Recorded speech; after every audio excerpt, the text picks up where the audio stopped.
Hello mga kabibig! Welcome back sa ating bagong YouTube channel. Ito ang pinakamaingay na YouTuber sa balat ng YouTube.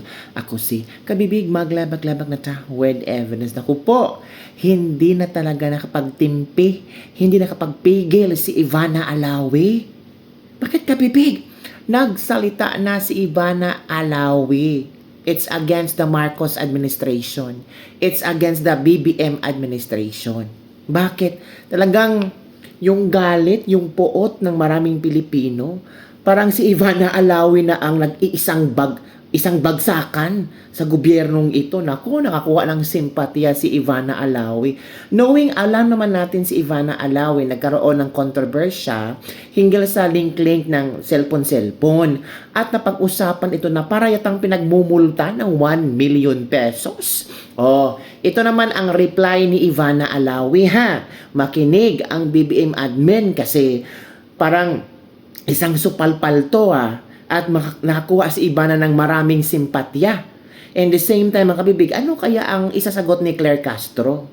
Kasi parang napapahiya sila sa sinabi ni Ivana Alawi at marami ang talagang agree sa sinabi ni Ivana Alawi. Ito lang ang sinabi ni Ivana Alawi, kumusta na kaya ang flood control? Ang bilyong-bilyong pondo. So it means pala, si Ivana Alawi, alam pala niya kung ano ang nangyari sa Pilipinas. Oo naman kabibig, alam ni Ivana Alawi yan. Pero nanihimik lang sila and they're focused on helping our people. They're focused on giving ayuda in their own way. Take note these are private people. Talagang naghanap sila ng paraan para makatulong lalo na yung mga nasalanta ng bagyo, ng baha, yung nangangailangan talaga ng tulong na hindi maabutan ng tulong ng gobyerno natin. So ngayon, nanahimik si Ivana, sinita. And the same time, pinagmulta. So ang ginawa ni Ivana habang nagre-repack ng mga goods, ng mga paayuda ni Ivana sa mga nabahaan, ito lang ang sabi ni Ivana sa kanyang post kanina. Kumusta na kaya ang flood control? Which is, may karapatan si Ivana ang magtanong kasi grabe ang tax na binayaran ni Ivana. Milyon-milyon yang binayaran ni Ivana ang tax. So lalong may karapatan si Ivana ang magtanong kung nasaan ang flood control. Ang bilyong-bilyong pondo, yes, kasi milyonis ang ambag ni Ivana sa tax ng bayan natin.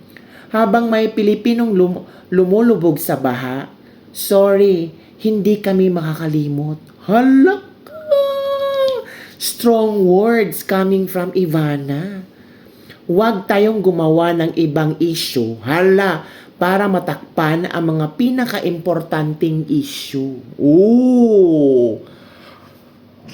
Tama si Ivana. So, ginawa na namang panakitbutas na issue si Ivana.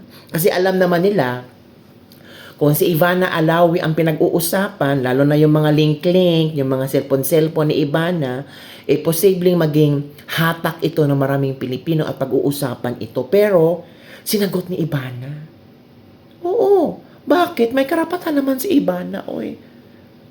Though, tayo nagbabayad ng buwis, pero grabe ang binayaran ni Ivana ng buwis. Milyon-milyon to kabibig. Oo, mahiya tayo gobyerno. Si Ivana nagbabayad ng milyon-milyon. Hinahanapan na kayo ng bilyon-bilyon na wala sa flood control. Hindi ba kayo mahiya?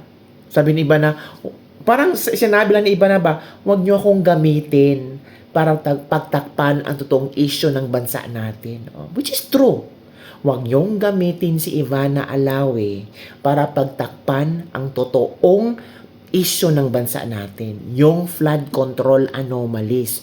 Yung sobrang pagbaha na ewan natin na super proud si BBM nung nagsona siya na merong nagawang flood control. Pero nasaan na BBM? Kaya ngayon hinahanap na ni Ivana. Hindi lang si Ivana kundi ang buong Pilipino. Hinahanap na kung ano bang solusyon nyo. Ito ang komento ng mga netizen.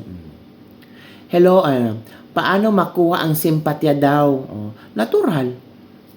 Kailangan nating Of course, Ivana is helping to a lot of people in small way. 'Di ba? So natural ang mga tao talagang makuha ni Ivana ang simpatya kasi yun din ang naramdaman ng maraming tao ngayon. Oo. Robot ka or semento ka kung hindi mo naramdaman kung ano ang sinabi ni Ivana. Ito pa kabibi ang sabi, ito pa.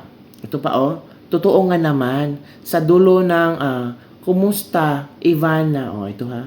Maraming mga trolls ngayon ang bumaha kay Ivana Alawi.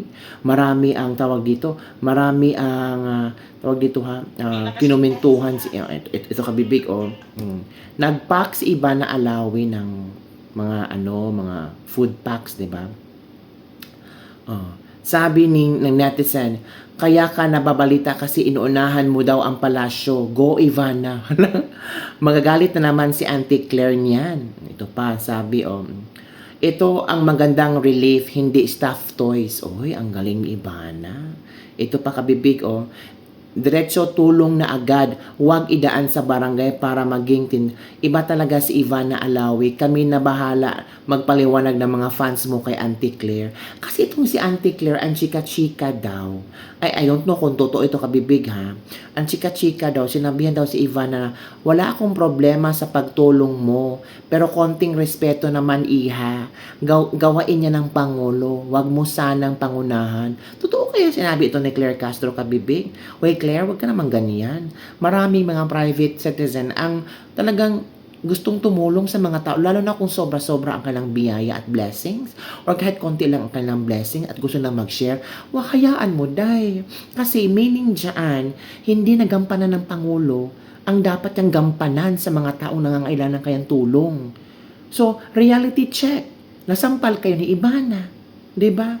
Kabibig, ito pala yung sinasabi ni Ivana na parang siya ang ginawang issue para pagtakpan ang baha, ang problema ng bansa. Watch this video. Pinakasikat po, Ivana Alawi, mamimigay ng 100 iPhone 17, pero hindi pala kusang ibibigay yun. Dapat, ikaw muna ay mag-subscribe o mag-like doon sa isang online gaming platform. At wala po kahit saan dito yung pagsunod doon sa sinasabi po na pinag-uusapan natin kanina at Standard Council, authority, merong approval po mula sa PAGCOR. Hindi rin po nakalagay. Halimbawa, ito pong isang sikat to, si Osas, dalawang Osas bata. Millions of followers po to. Wala po kahit saan dyan na nakasulat na gambling can be addictive. Know when to stop. My question po, Madam Chair, is paano po ini-implement o ini-exercise ng PAGCOR ang kanyang regulatory power over these content creators and influencers? Madam Chairperson, I will, with your permission, I would like to answer. Congressman San Fernando, una po, totoo po yun. Meron pong sumusunod, meron pong hindi sumusunod. Ang akin pong gustong talakayin sa umagang ito ay yung pinunan ninyo na lumabas na ang isang online endorser tulad ni Ivana. Okay. Sa harap ninyo at sasagutin ko pong hindi po sila himingi ng permiso. Ano po ang ginawa ng PAGCOR? We fined the online gaming company 1 million pesos and together with that, gave them a stern warning na hindi na dapat maulit ito. Kung maulit ito, heavier fine and the possibility that it can lead, another violation can lead to the suspension and ultimately the cancellation of their license. So yan po na ipatupad namin. Nagbayad po sila ng 1 milyong piso at minandohan din po namin sila, Your Honor, na ihinto na yung nasabing promotion na yon. O napanood nyo na kabibig. Sabi ni Joy Kitura de la Paz, naku, meron namang magagalit kay Miss Ivana niyan at namimigay na naman ng tulong relief goods. Sasabihin na naman ni Auntie Claire niyan, pinangungunahan ang Pangulo BBM. Good job, Miss Ivana. The best ka talaga. O, diba tingin yung kabibig? O. Ito pa, mas mabilis pa yata si Ivan ng kumilos kaysa mga kurakot at ni BBM, ha? From Mayma Sarapida. Magalit na naman yan ang ICC. May aangal na namang politiko dyan. Oh. Iyak na naman si Auntie Claire. Oh, ito. Mas mabilis pa itong gumalaw si Ivana kumpara sa mga politiko. Ito pa. Inunahan mo naman, Ivana, ang mga nasa taas. Nakakahiya naman sa kanila. Nakakahiya naman sa mga nasa palasyo. Magagalit na naman sila for sure. Bakit sila magagalit? 'Di ba? Ivana is a private citizen. Ivana is, nakikita niya kung ano ang pangangailangan. And take note ha, hindi lang relief goods ay ibibigyan ni Ivana. Meron pang pera, 1,000 per relief goods. O, nagawa ba yan ni BBM? Ang iba, pamimigay ni BBM, DSWD package. Pero kaiba na ang sarap ng laman, kabibig. May chocolates, mamahaling pang dilata, spam, at mga corned beef na mamahalin. Kay BBM, sardinas, di ba? Nasasapawan kaya ng issue. Sana mapanood to na malaki, mahiya naman kayo. O, di ba, kabibig, trending na trending si Madam Ivana Alawi ngayon. Buti pa itong si Ivana nag-iisip kung ano ang pamimigay. Magagalit na naman sila dyan. Naku, Ivana, susugurin ka ng mga trolls. Sugurin nyo si Ivana. Oo, mga trolls, sugurin si Ivana.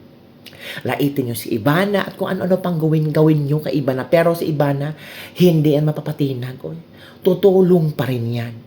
Tutulong yan hanggang meron siyang maitulong sa kapwa-tao. Nakikita natin yung mga vlog ni Ivana ngayon, it's more on doing good Samaritan. Like, sabi nila, naku, nagba-vlog yan para makakuha ng pera. Normal lang yan, vlogger yan. Pero yung pera naman ay isinare niya sa ibang tao. May porsyento sa kita niya na binalik niya sa mga tao. Hindi man ikaw ang nakakuha ng gustong ibalik ni Ivana, pero at least makikita natin na marami ang natulungan ni Ivana kumpara sa Pilipinas president natin na ewan pa, nasaan ba kapipi? Ako, magagalit na naman si Claire Castro dyan. Sabihin na naman ni Claire Castro, ano ka ba, Ivana, pinangunahan mo ang presidente? Huy! Bakit? Miyembro ba si Ivana sa kabinete ng presidente? At walang karapatan si BBM na tanungin si Ivana or si Claire Castro si Claire Castro ni Ivana na wag mong gawin yan. Hintayin mo ang presidente. Hanggang magugutom ang mga tao, mamatay sa gutom, hintayin ang presidente. Buti pa si Ivana Claire, nakapag-isip kung paano tulungan ang mga tao na nangangailangan ng tulong. Kayo dyan, puro na kayo impeachment. Wala na. Yung flood control, nakalimutan yun na, nabaon na sa limot. O, nakulong na ba? O, may nakulong. Sino bang nakulong? Nakulong ba yung mga buaya? Wala naman nakulong buaya. Si Martin, nakulong na ba? Ano ba naman yan? Yun ang isinisigaw ni Ivana. Yung, wag niyong pagtakpan ang issue. Wag niyo akong gamitin para pagtakpan ang issue ng flood control. Ang samahan niyo. Bilong-bilong na wala ng Pilipinas, wala naman ng solusyon, wala man lang nakulong, hindi namin yan makakalimutan. So yun lang kabibig ang ating dislibak-libak for tama lang ba ang sinabi ni Madam Ivana? Comment down below and don't forget to like, subscribe, and share this video para sa mga latest trending news nating pag-usap-usapan. Again, Madam Ivana, i-continue mo lang kung ano yung nagawa mo, ipagpatuloy mo lang kung ano yung gusto mong gawin, pagtulong sa maraming Pilipino kasi nakikita yan sa mga tao, nakikita yan sa taas. You will be blessed with so much blessings and good health sa family mo. Hayaan mo na yung mga bashers mo, trolls mo, hayaan mo na sila. Kasi yung mga trolls na yan, we don't know. Isa din yan sa mga nabahaan at with open arms, tumanggap din sa mga paayuda mo. Bahala na sila, Ma'am Ivana. Basta importante, malinis ang gusto mong ipadama sa mga taong nangangailangan ng tulong. And ikaw, sabi ng iba, sana tumakbo si Ivana. Hindi yan tatakbo si Ivana. Happy na siya sa kanyang good Samaritan way of helping those needy people na hindi naaabutan ng tulong ng gobyerno o di kaya busy lang ang gobyerno sa impeachment.